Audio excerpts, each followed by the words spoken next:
Welcome back. In this video, I'm breaking down a super simple workflow. My goal is to teach our new BrowserAct community node and how to use this awesome n8n node. No fluff, just a really straightforward guide. To follow along, you'll need to add the BrowserAct online directory lead scraper template. You can find the name inside n8n2. Let's get back to the BrowserAct workflow. It's really simple. All we need to get started are two pieces of data, a category and a location. We'll get these inputs from n8n and then use them to create a custom search. You might be wondering what this YP link is in my workflow. That's just my name for the Yellow Pages link, yellowpages.com.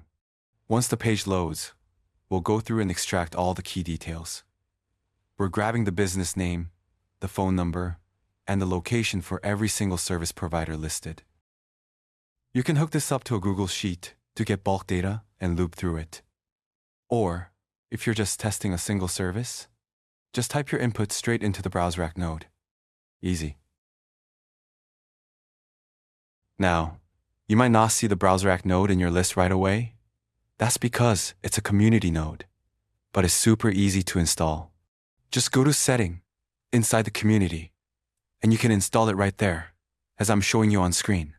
I'll also put the direct link in the description below. I also have a complete guide on this BrowserAct node, so you can watch that video if you get stuck.